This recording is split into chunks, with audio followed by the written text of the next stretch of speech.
thunder started rolling just before the sun went down.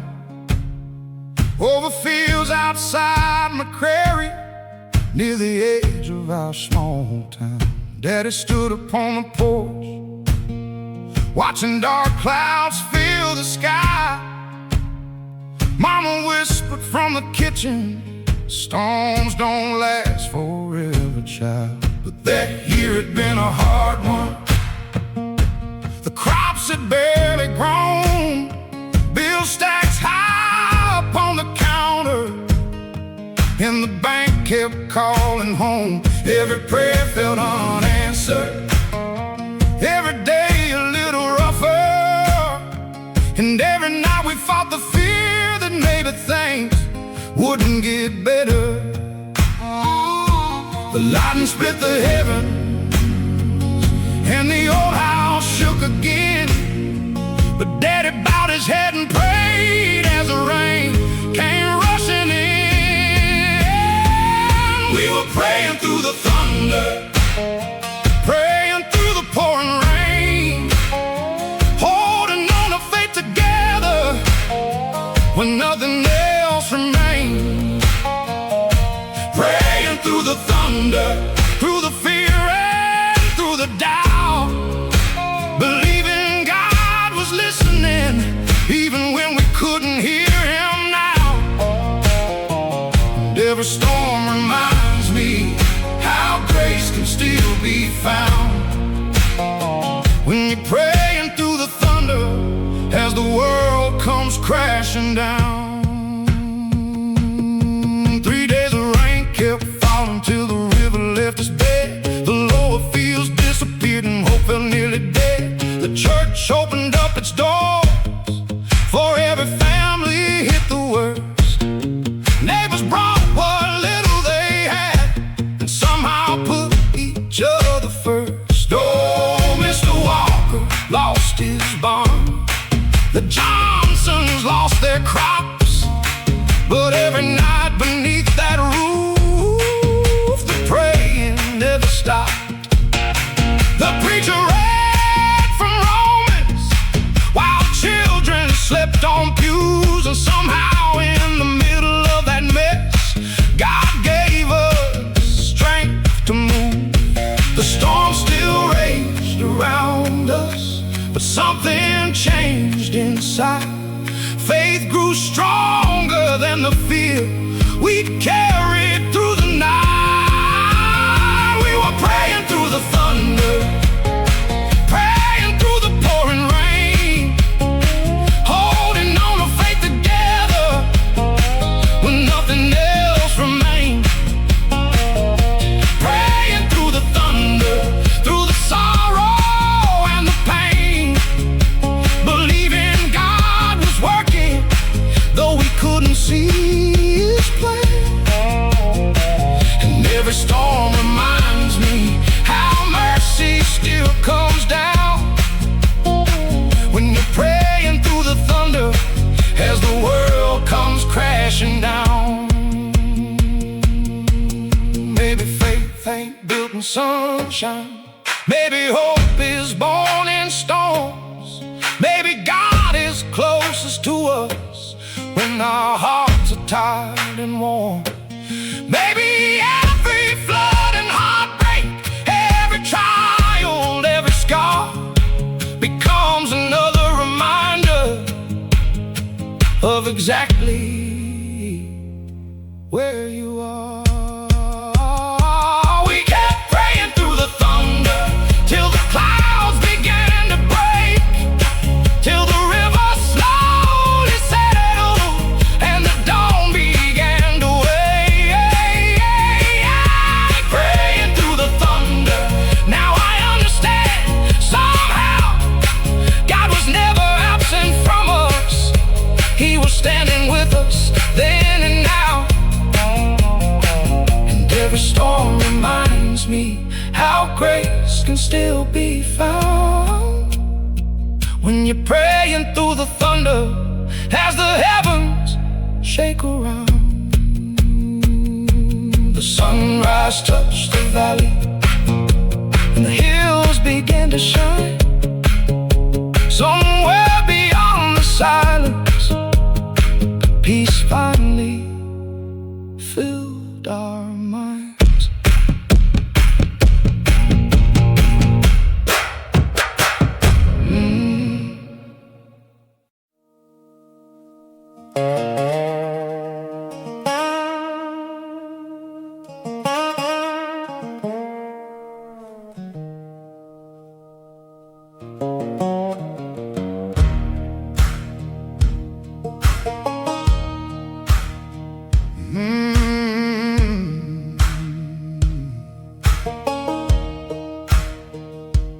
I grew up where the mountains held the morning like a prayer, where the miners wore their sorrow like the dust they carried there.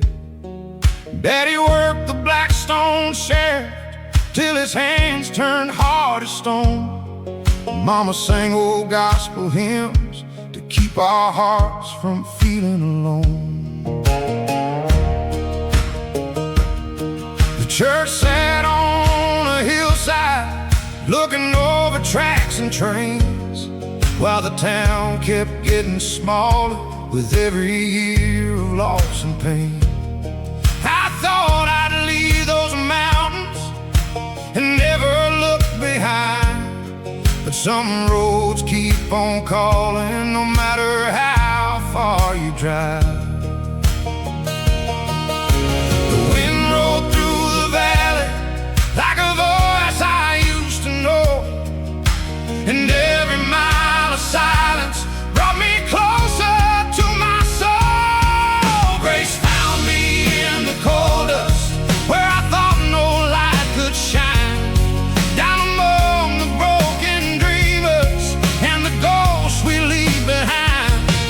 I was carrying my failures like a chain around my bones, but mercy met me in the darkness and led this wanderer home. Now every scar reminds me God still sees what others miss, because grace found me waiting in the coal dust.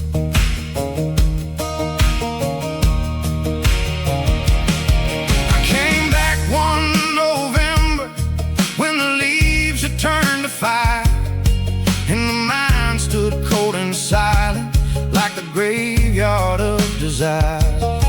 The old diner still was open, the same faces filled the room, and the preacher from First Baptist still spoke hope against the gloom.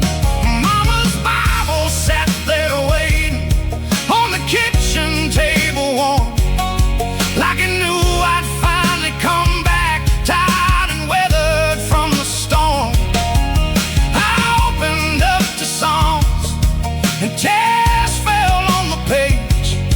For the first time in forever, I stopped running from the pain.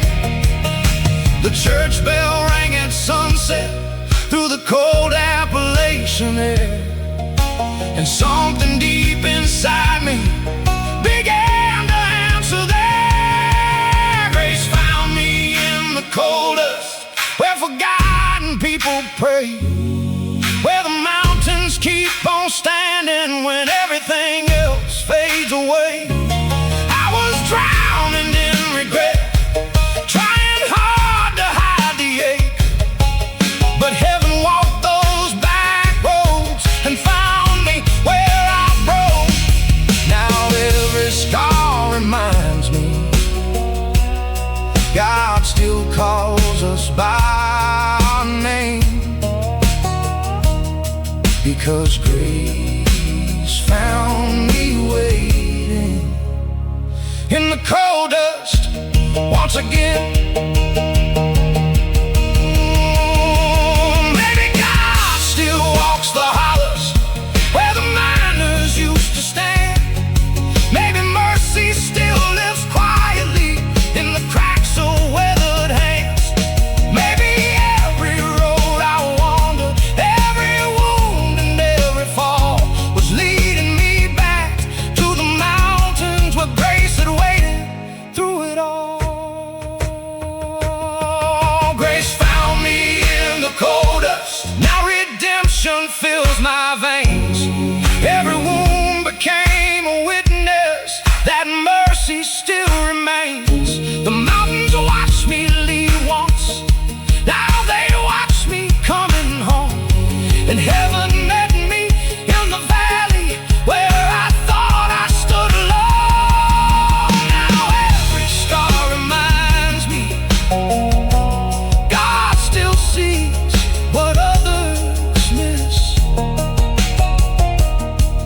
'cause grace found me waiting in the coal dust.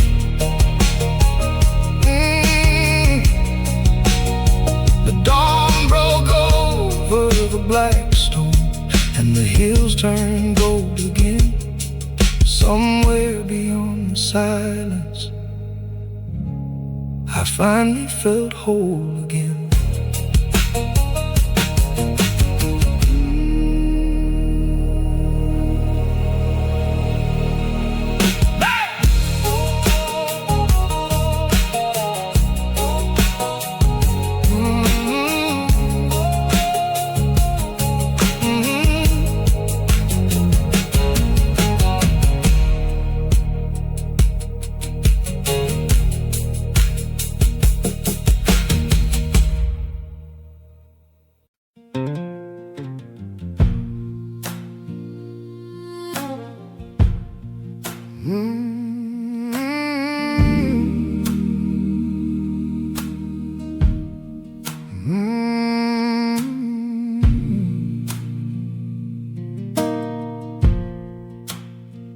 There was always a Bible on the kitchen table there, right beside the coffee pot and Mama's wooden chair. His leather cover was worn thin, his pages soft with age, filled with notes and underlines written through the years of grace. The house wasn't much to look at, just an old place by the creek, but somehow every room felt warm, even when times got bleak. Mama said the Lord will carry us when our own strength starts to fade, and every night she'd bow her head before she prayed.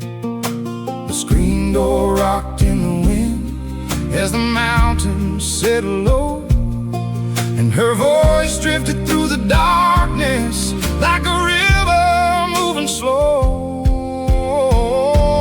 Mama's Bible on the kitchen table saw every tear we cried, every burden, every struggle we tried hard to hide.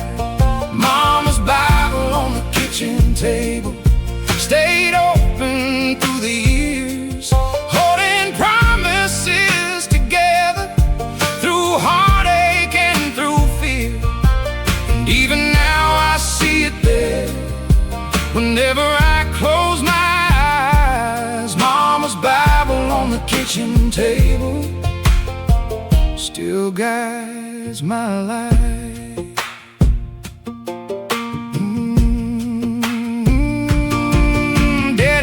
Long hours mine till the dust turned his hair gray. Mama worked just as hard at home and somehow found time to pray.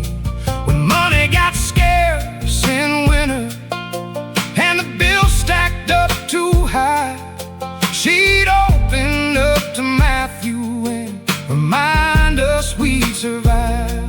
Then one cold December morning, the Lord called her home at last, and suddenly that little house felt haunted by the past. The chair sat empty by the window, the coffee cup untouched, but that Bible stayed exactly where she'd always left it for us.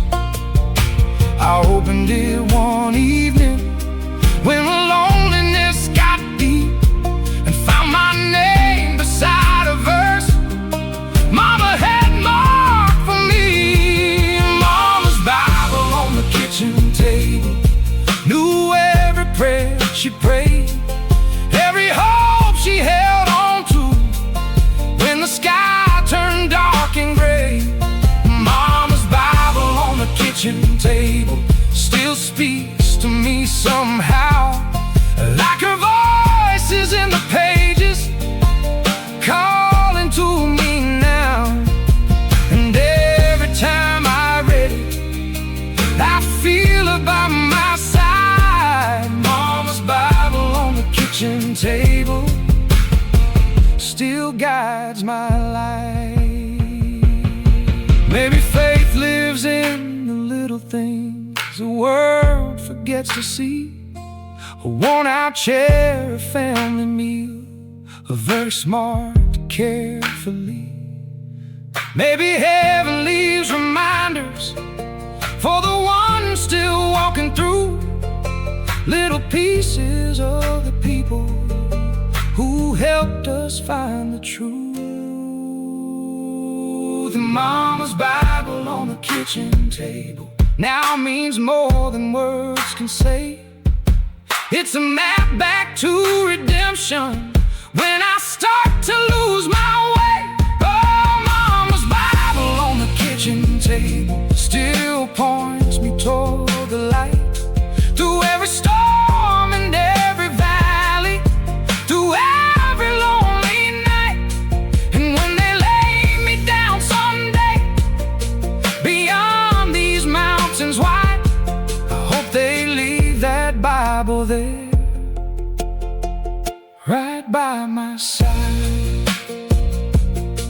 The rain tapped on the rooftop as the fire burned low and dim, and somewhere through the silence I could almost hear her sing.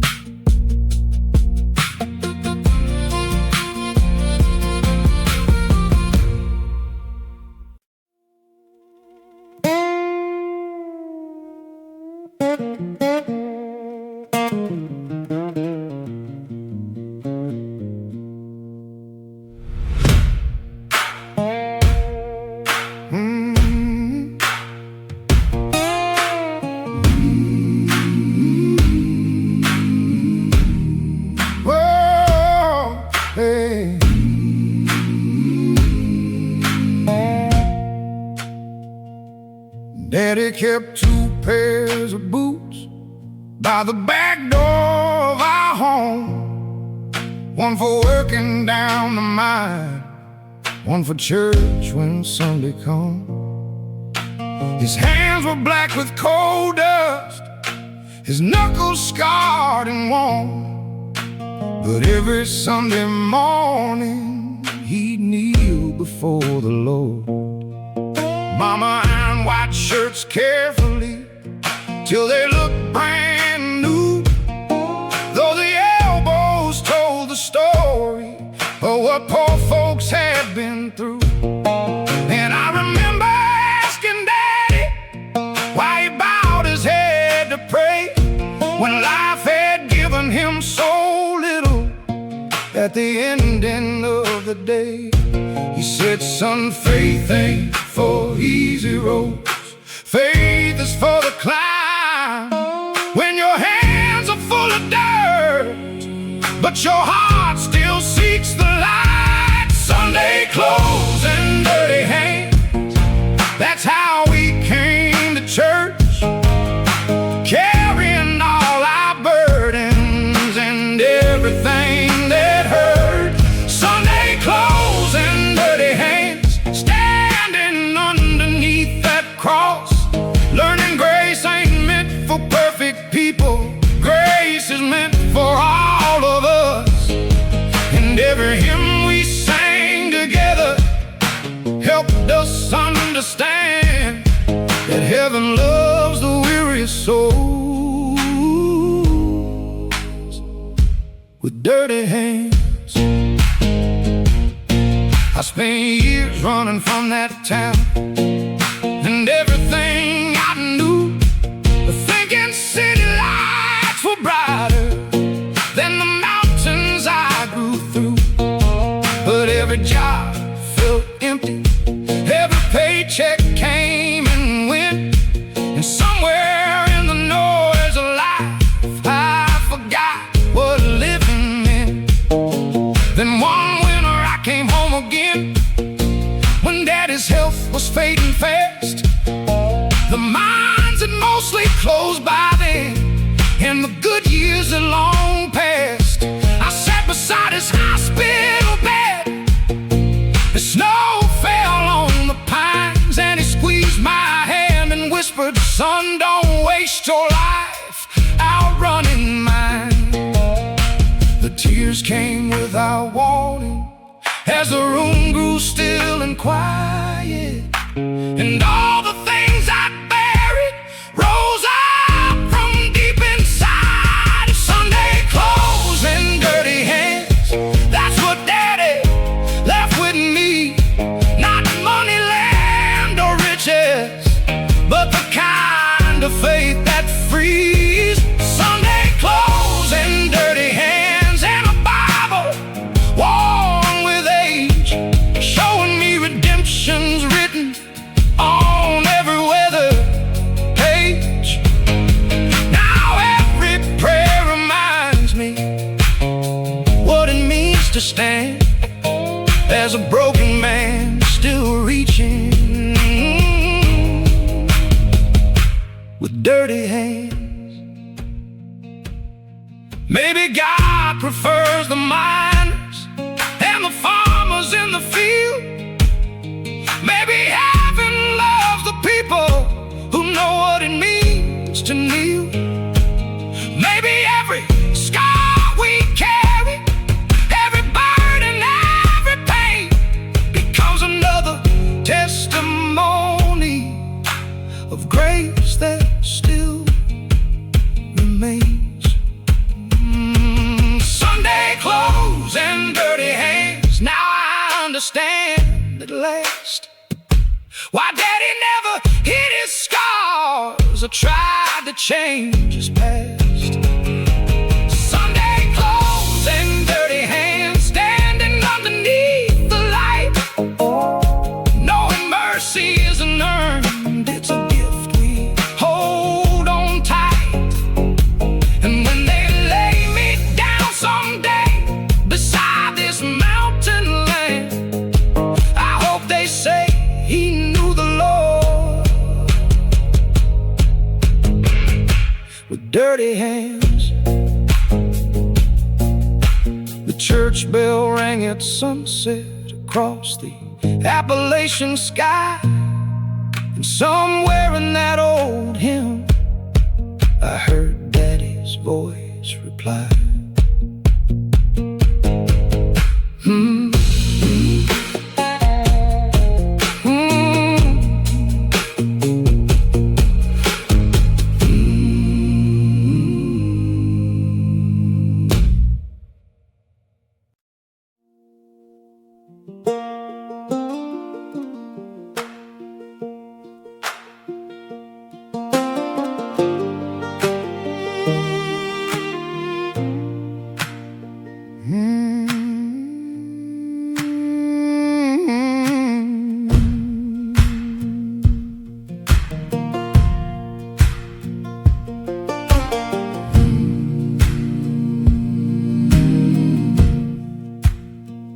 There's a church at Sycamore Bend, just beyond the county line, where the river hugs the hillside and steals a little bit of time.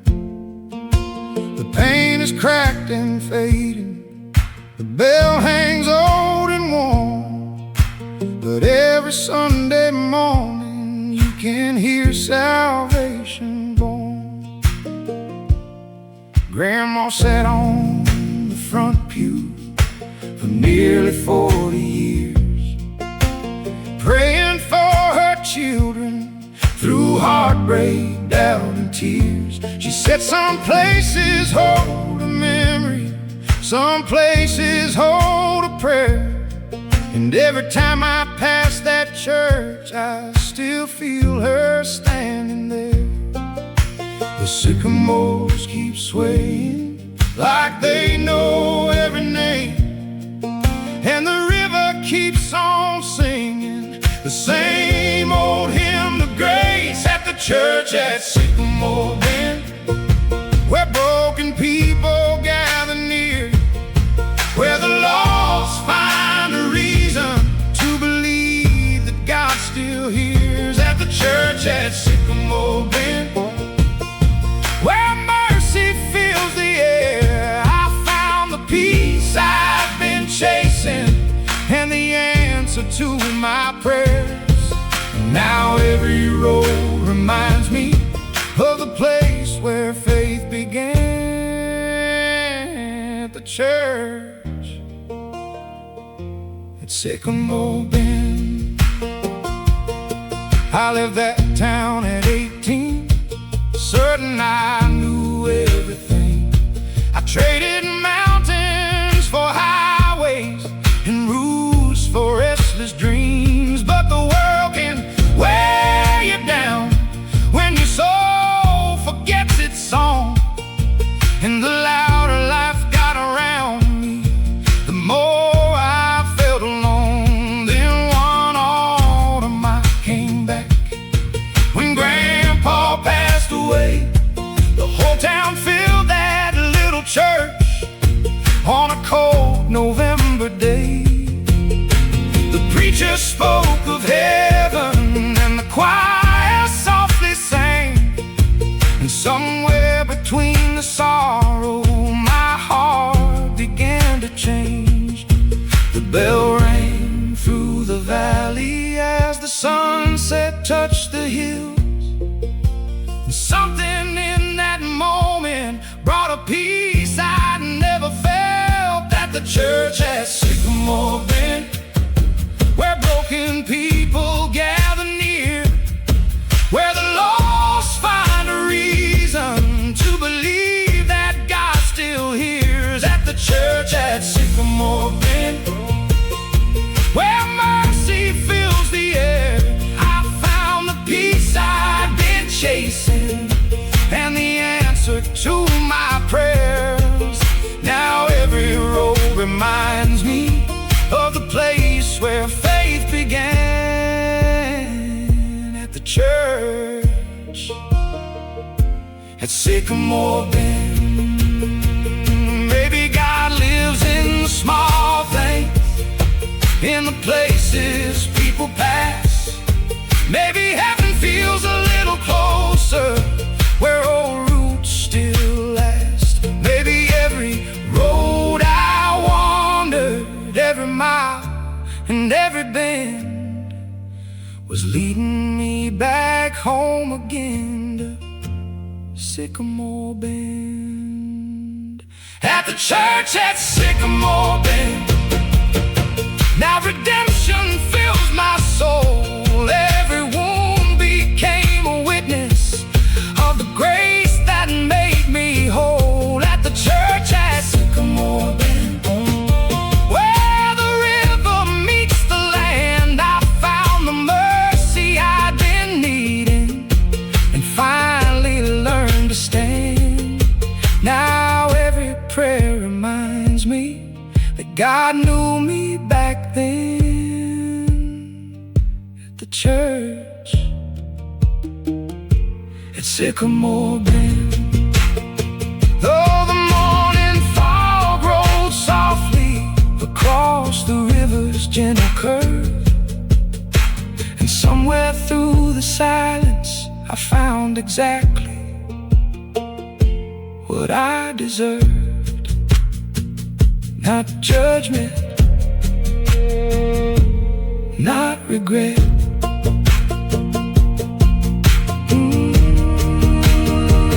just grace.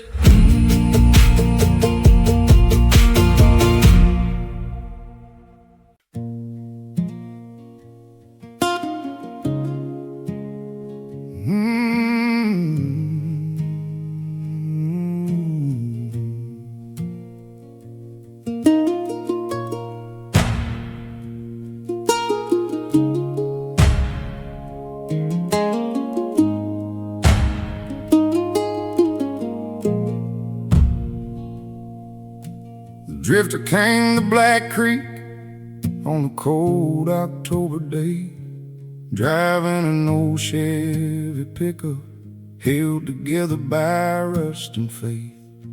Nobody knew his story, only that he'd been around every road between Kentucky and the edges of the Delta towns. His boots were worn and cracked, his beard touched silver at the chin, and his eyes looked like a man who'd fought more storms than he could win. The preacher saw him Sunday morning, standing outside in the rain, and waved him toward the church house like he'd known him all his days. The bell rang through the valley as the clouds hung dark and low, and two very different men walked through the same old door. The preacher and the drifter sat side by side that day. One spent years preaching mercy, one spent years running away. The preacher and the drifter both carried hidden pain, and somewhere between the hymns and prayers, grace called them both by name. Now every time I hear that story, I understand a little more about the preacher and the drifter.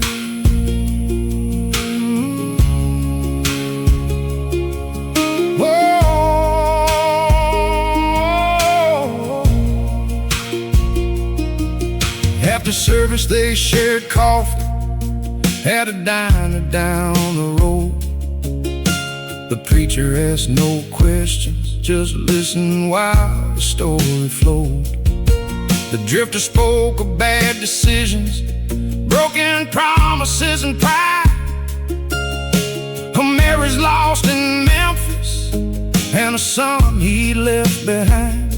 He talked about the years he wasted trying to outrun regret, the bottles, fights, and lonely nights he wished he could forget.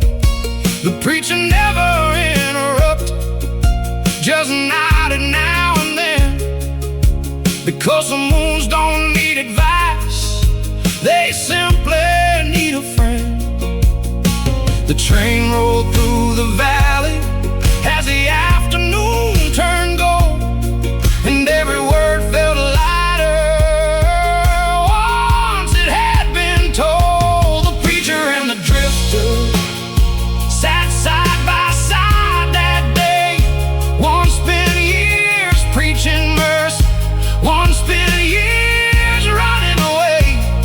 The preacher and the drifter both carried hidden pain, and somewhere between the hymns and prayers, grace called them both by name.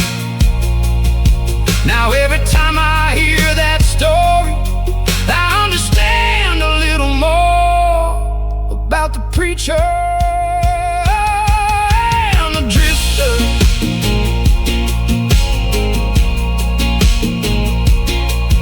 Then the preacher shared his own scars, the ones nobody ever knew, about the daughter he'd buried young and the doubts he'd battled through. The drifter stared in silence like the ground had disappeared, because he never met a preacher who spoke so plainly about fear. And that's when both men realized what neither had understood: brokenness looks different on the outside, but hurts the same underneath the hood.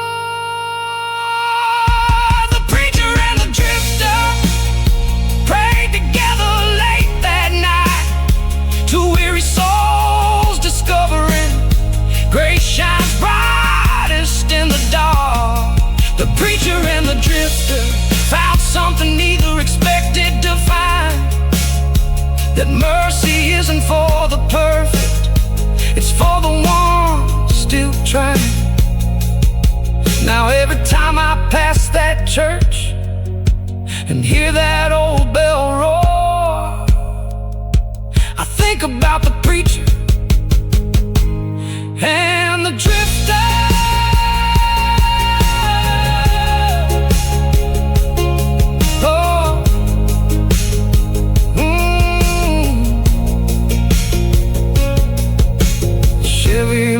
At sunrise, rolling west beyond the ridge. But something stayed behind that day at Black Creek's little church.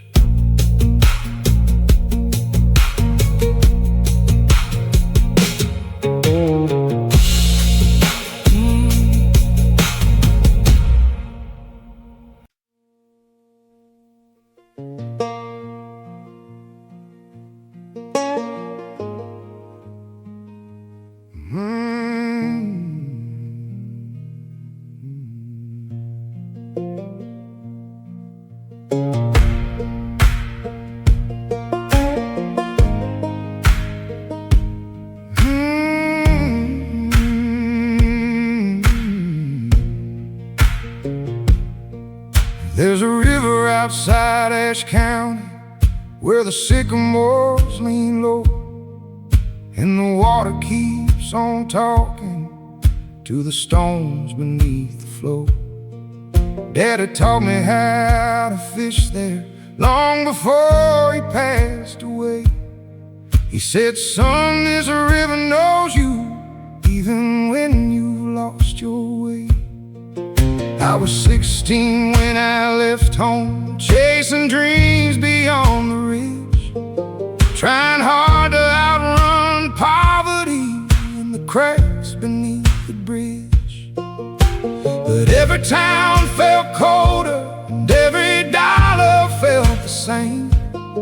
No matter how far I wandered, that river called my name. Mountains stayed behind me, but they never let me go.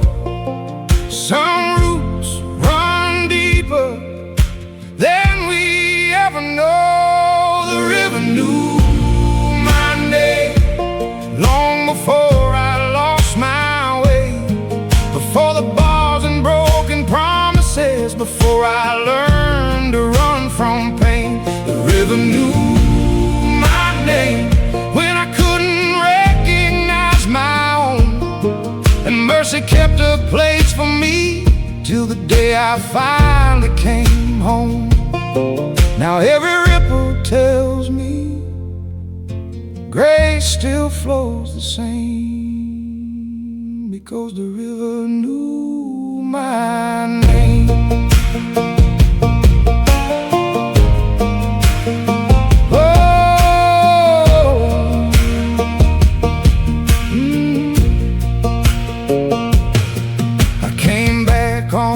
Sunday with gray beginning in my hair. Mama's porch still faced the valley like she'd left a prayer waiting there. The church bell echoed softly through the mist along the creek, and the faces I remembered looked older, tired and weak. Then I walked down to the river where the sycamore still stood, and every sky I'd carried rose up from the muddy flood. I knelt there by the water like a child who lost his way, and all those years of running finally washed away.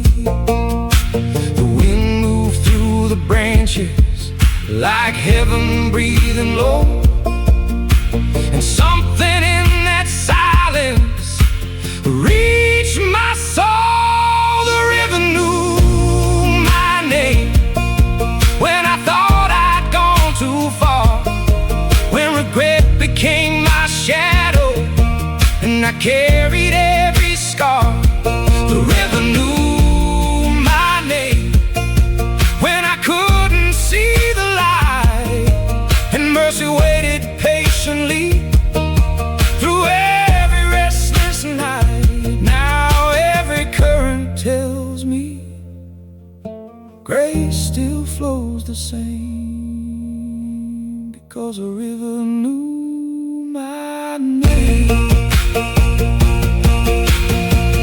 Maybe God speaks through rivers the way He speaks through rain. Maybe He leaves reminders in place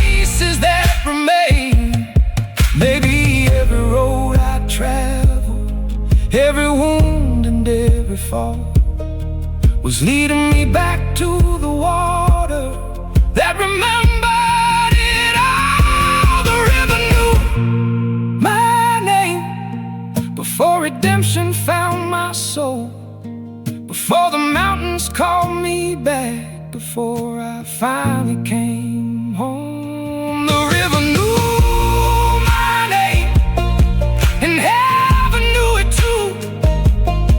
Even when I walked away, grace never stopped breaking through. Now every sunrise finds me standing where I came, because the river knew my name. The fog rolled off the water as the morning touched the hills, and somewhere in that silence my restless heart stood still.